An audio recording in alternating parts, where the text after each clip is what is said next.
ಇವತ್ತಿನ ವಿಡಿಯೋದಲ್ಲಿ ಬೀನ್ಸ್ ಕುರ್ಮಾ ಮಾಡಿದ್ದೀನಿ. ಸೂಪರ್ ಆಗಿ ಬಂದಿದೆ. ಇದು ಕಡಿಮೆ ಸಮಯದಲ್ಲಿ ಬೇಗನೆ ಮಾಡ್ಕೋಬಹುದು. ಇದನ್ನ ಹೇಗೆ ಮಾಡೋದು ಅಂತ ನೋಡೋಣ ಬನ್ನಿ.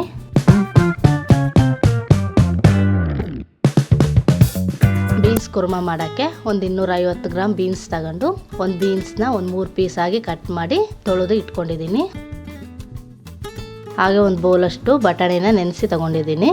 ಇದಕ್ಕೆ ಏನೇನು ಮಸಾಲೆ ಬೇಕಂತ ನೋಡೋಣ ಬನ್ನಿ. ಒಂದು 3/4 ಬೌಲಷ್ಟು ಕಾಯಿ ತುರಿ, ಸ್ವಲ್ಪ ಹುರಿದಿಟ್ಕೊಂಡಿರೋ ಕಡಲೆ ಬೀಜ, ಒಂದು ಹಿಡಿಯಷ್ಟು ಕೊತ್ತಂಬರಿ ಸೊಪ್ಪು, ಒಂದು ಸ್ಪೂನ್ ಅಚ್ಚ ಖಾರದ ಪುಡಿ, 1-2 ಗೆಡ್ಡೆ ಬೆಳ್ಳುಳ್ಳಿ, ಸ್ವಲ್ಪ ಗಸಗಸೆ, ಸ್ವಲ್ಪ ಶುಂಠಿ, 1-2 ಚಕ್ಕೆ, 1-2 ಲವಂಗ, ಹಾಗೆ 1-2 ಸ್ಪೂನ್ ಧನಿಯಾ ಪೌಡ್ರು, ಒಂದು ಟೊಮೊಟೊ ಚಿಕ್ಕದಾಗಿ ಹಚ್ಕೊಂಡಿರೋದು, ಹಾಗೆ ಒಂದು 3 ಚಿಕ್ಕದಾಗಿ ಹಚ್ಕೊಂಡಿರೋ ಈರುಳ್ಳಿ. ಇದನ್ನೀಗ ಸೈಡ್ಗೆ ಎತ್ತಿಟ್ಕೊಂಡು ಮಸಾಲೆ ರೆಡಿ ಮಾಡ್ಕೊಳೋಣ. ಒಂದು ಮಿಕ್ಸಿ ಜಾರಿಗೆ ಬೆಳ್ಳುಳ್ಳಿ, ಚಕ್ಕೆ, ಲವಂಗ, ಗಸಗಸೆ, ಶುಂಠಿ, ಕಾಯಿ ತುರಿ, ಕಡಲೆ ಬೀಜ, ಹಾಗೆ ಒಂದು ಹಿಡಿಯಷ್ಟು ಕೊತ್ತಂಬರಿ ಸೊಪ್ಪು, ಸ್ವಲ್ಪ ನೀರು ಸೇರಿಸ್ಕೊಂಡು ಮಿಕ್ಸಿಗೆ ಹಾಕ್ಕೊಳ್ಳಿ.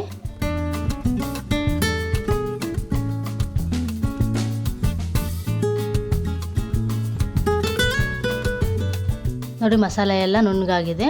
ಇದನ್ನೀಗ ಸೈಡ್ಗೆ ಎತ್ತಿಟ್ಕೊಂಡು ಸ್ಟವ್ ಹಚ್ಕೊಳ್ಳೋಣ. ಸ್ಟವ್ ಹಚ್ಕೊಂಡು ಸ್ಟವ್ ಮೇಲೆ ಒಂದು ಕುಕ್ಕರ್ ಇಟ್ಕೊಳ್ಳಿ.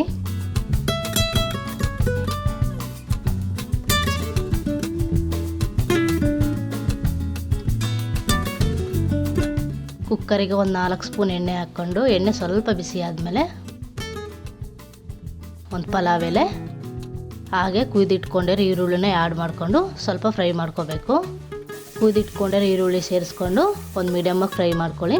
ಈರುಳ್ಳಿ ಏನು ಜಾಸ್ತಿ ಫ್ರೈ ಆಗೋದೇನು ಬೇಕಾಗಿಲ್ಲ, ಒಂದು ಮೀಡಿಯಮಾಗಿ ಫ್ರೈ ಆದರೆ ಸಾಕು.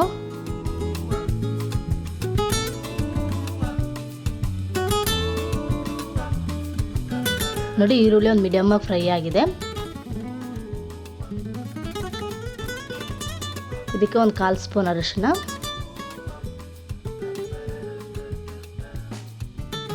ಹಾಗೆ ಸ್ವಲ್ಪ ಹಸಿ ಕರಿಬೇವು ಸೇರಿಸ್ಕೊಂಡು ಮಿಕ್ಸ್ ಮಾಡ್ಕೊಳ್ಳಿ.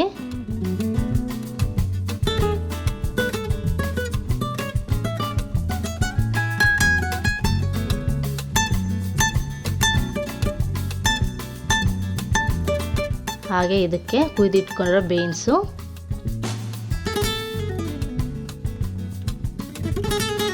ಮತ್ತು ಹಸಿ ಬಟಾಣಿನ ಸೇರಿಸ್ಕೊಂಡು ಎಣ್ಣೆಯಲ್ಲಿ ಚೆನ್ನಾಗಿ ಮಿಕ್ಸ್ ಮಾಡ್ಕೋಬೇಕು. ಬೀನ್ಸು ಮತ್ತು ಹಸಿ ಬಟಾಣಿನ ಎಣ್ಣೆಯಲ್ಲಿ ಚೆನ್ನಾಗಿ ಮಿಕ್ಸ್ ಮಾಡ್ಕೋಬೇಕು. ಅದು ಸ್ವಲ್ಪ ಮಿಕ್ಸ್ ಆದಮೇಲೆ ಒಂದು ಕುಯ್ದಿಟ್ಕೊಂಡಿರೋ ಟೊಮಾಟೋನ ಆ್ಯಡ್ ಮಾಡಿಕೊಂಡು ಮಿಕ್ಸ್ ಮಾಡ್ಕೊಳ್ಳಿ.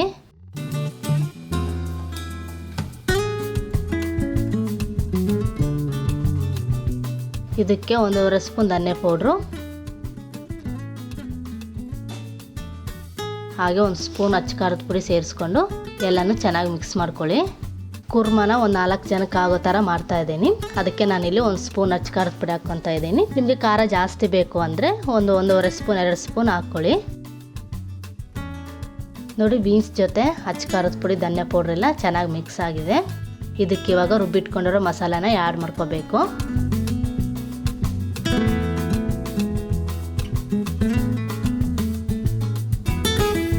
ಅದೇ ಮಿಕ್ಸಿ ಜಾರಿಗೆ 1 ಲೋಟದಷ್ಟು ನೀರು ಸೇರಿಸ್ಕೊಂಡು ಕುಕ್ಕರ್ಗೆ ಆ್ಯಡ್ ಮಾಡ್ಕೊಳ್ಳಿ.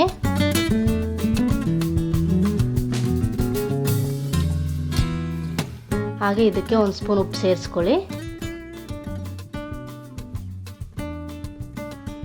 ನೋಡಿ ಮಸಾಲೆ ಎಲ್ಲ ಥಿಕ್ನೆಸ್ ಆಗಿ ಚೆನ್ನಾಗಿ ಬಂದಿದೆ. ಕಡಲೆ ಬೀಜ ಹಾಕೋದ್ರಿಂದ ಮಸಾಲೆ ಥಿಕ್ನೆಸ್ ಆಗಿ ಬರುತ್ತೆ.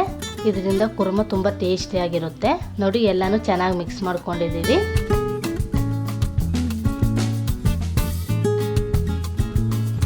ಇದನ್ನಿವಾಗ ಮುಚ್ಚಿ 1-2 ವಿಜಿಲ್ ಕೂಗಿಸ್ಕೊಳ್ಳೋಣ.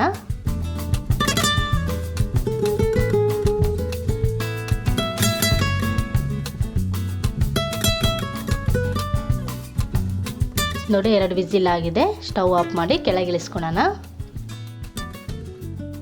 ನೋಡಿ ಏರೆಲ್ಲ ಆರಿದೆ. ಇದನ್ನೀಗ ಓಪನ್ ಮಾಡ್ಕೊಳ್ಳೋಣ. ನೋಡಿ ಕುರ್ಮಾ ಸೂಪರ್ ಆಗಿದೆ, ಎಣ್ಣೆ ಎಲ್ಲ ಬಿಟ್ಕೊಂಡಿದೆ.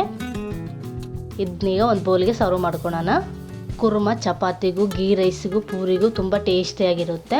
ಕಡಿಮೆ ಸಮಯದಲ್ಲೇ ಕುಕ್ಕರಲ್ಲಿ ನಾವು ಮನೆಯಲ್ಲೇ ಮಾಡ್ಕೋಬೋದು. ನೀವು ಒಂದ್ಸಲ ಟ್ರೈ ಮಾಡಿ ನೋಡಿ, ತುಂಬ ಚೆನ್ನಾಗಿರುತ್ತೆ. ಹಾಗೆ ನಮ್ಮ ಚಾನಲ್ನ ಸಬ್ಸ್ಕ್ರೈಬ್ ಮಾಡ್ಕೊಳ್ಳಿ. ವಿಡಿಯೋ ಇಷ್ಟ ಆದರೆ ಲೈಕ್ ಮಾಡಿ, ಕಮೆಂಟ್ ತಿಳಿಸಿ.